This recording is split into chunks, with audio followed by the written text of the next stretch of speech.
That was a mess. Hey guys, it's Amber again. I am back, kind of.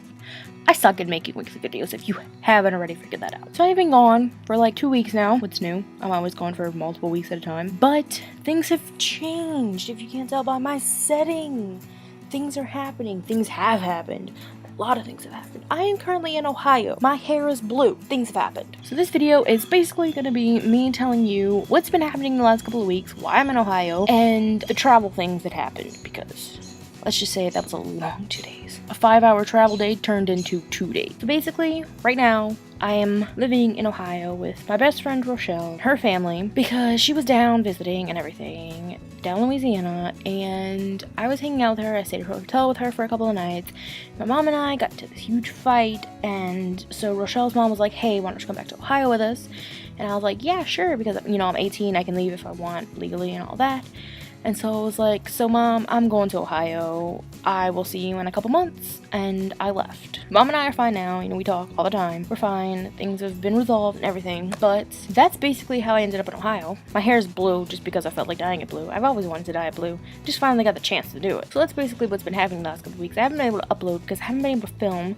I'm still trying to get used to things here. And I didn't have a place to film because there's no good lighting in the house. So I've been kind of scouring and looking for a place to film. And it's Sunday night right now. And I finally decided to find a place to film, and I figured I'd come on the front porch. That's where I currently am. So hopefully I'll be able to film and upload on my normal Monday schedule like I used to. Basically what happened was, on the Saturday that we left, we got up. It was like, I don't know, it was early. It was like 9 o'clock in the morning. We packed everything up, and then we got in the car. Okay, normal, everything was going great, you know, we were all awake, happy, you know, happy to get on the plane and go home, whatever. Well, I wasn't going home, I was leaving, but I was happy to travel again. Well, we got to the airport, we gave the rental car back, and we went to the actual, like, airport. And we checked in, you know, we went through security, everything was great and dandy. So, we get to the terminal thing, mabobber. Come to find out, me and Rochelle were on different flights. Her and her mom were on a flight, and then I was on a totally different flight. On the first flight, our connecting flight was the same, but our first flight was different. So we were like, oh, okay, you know, that's cool, whatever. They tried to get on my flight. So they went on standby and everything to get on my flight, because their flight, this is hard to explain, but their flight left later than mine, which meant that they had only a couple of minutes to get to our connecting flight. So they were like, okay, we're gonna try to get onto your flight so we have time in between flights to get to, like, our second terminal and everything. They went on standby and everything. Well, we get on the plane, or I get on the plane, and a few minutes after I got on the plane, I was settling in, you know, whatever. And then they walk on the plane. I was like, okay, yay, great, they got on. That's awesome. You know, now we don't have to worry about them rushing to find the terminal in Houston, because we were flying to Houston first and then to Columbus. So we get on this flight, you know, they're farther back in the flight than I am, but I was cool with that. You know, I was like, I'm just gonna edit my video and listen to some music, you know, whatever. So I was getting all settled, you know, I had my blanket on because we're kind of chilling on this flight. We sat there for a while and we were like, okay, what's going on? Turns out there was something wrong with one of the engines. That's where it all began, all the crap. So we ended up having to get off of this flight, like go through the line and everything so they can give us a new flight. So when we got to the front of the line, we were talking to the lady. We were like, okay, we don't have time to fly to Houston because our flight is like we've already been like an hour delayed at this point, and they're not going to get the plane fixed until like an hour later, so it was going to be a total of 2 hours delayed flight, and our connecting flight would have taken off by then. We would have missed it. So because they were flying in the part to fix the plane that we were supposed to get on. They were fixing that, and then they were going to put us back on this flight and then send us out to Houston. Well, we really didn't like that idea because we were like, first of all, we would have missed our connecting flight. Second of all, we don't know if this plane's going to work after they fix it, because they're not testing it or anything, they're just fixing it and then putting us on and flying us out into the air. So we ended up having to get on a different flight and fly to Washington, D.C. So we go and we're like waiting for this flight and everything. This flight ended up getting delayed. I don't remember why. I don't think they ever told us why, but this flight got delayed. I think it was because wherever it was coming from, it got delayed there, and so it was late getting to New Orleans. So it was even later. So we've been sitting at the airport for a good 4 hours by now, or a good 4, 5, 6 hours. Eventually, the plane gets there, and we get on the plane and we fly to Washington, D.C. Okay, so it's Monday night, and I am watching this video back, and I realized that I forgot a part. So when we got on our flight to go to Washington, D.C., about halfway to D.C., we ended up having to stop and land in Tennessee because something was wrong with this flight. So we had to land in Tennessee.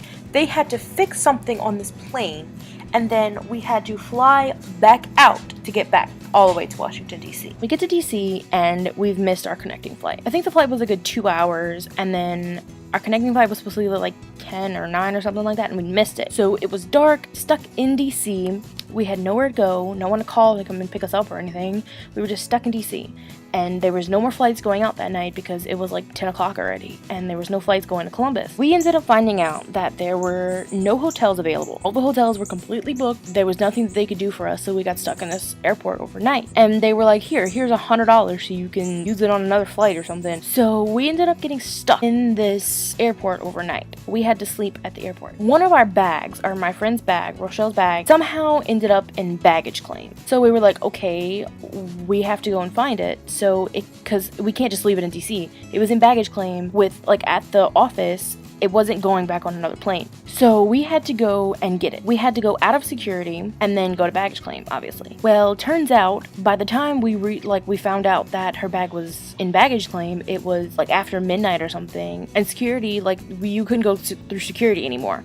So me and Rochelle got stuck in baggage claim until like 4 o'clock in the morning. So we ended up having to sleep in baggage claim, and there was no like rows of chairs without the armrests. So we had to sleep sitting upright in these chairs. And we were hungry, and we were tired, and we were getting aggravated because it was such a long day. So we ended up sleeping in baggage claim that night. When we finally woke up, we were like, okay, what are we supposed to do? So we went through this door that we weren't supposed to go through, but we went through it anyway, and we found a security guard.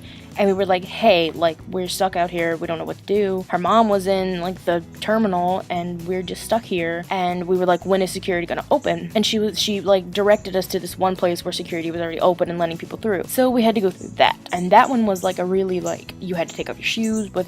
I had to take my flip-flops off. I had to take everything off. So we got through security, and we went to find her mom. So after we finally made it back to her mom, we were both on different flights. Like, it was her and her mom, and then it was me. We were on different flights. So their flight left a good, like, 2 hours before mine. So we went to their terminal, and then their terminal ended up getting switched. So we had to find the other one and go to that one, which was like way, way down there. So we get to their terminal, and we're chilling for a while, and then they finally take off. Like, they get on their plane, they take off, everything's great. And then I went and find my terminal after they had left, and I was just chilling. I slept for a while because it was a good 2 hour wait that I had left. So I went and I slept for a while, and then I finally got on my plane, and then finally left DC and went to Columbus. When I got there, I went to baggage claim, I got my stuff, and then I had to wait a good 20 minutes for Rochelle to get there because my flight landed early, ironically. And then we finally got in the car and went back to her house, and we were so glad. I think I slept for a good 15 or 16 hours that night. I was so tired because I barely got any sleep because I was sleeping in an airport, and airports are not very comfortable to sleep in. So it was just a really stressful 2 days. It was only supposed to be 5 hours travel time altogether with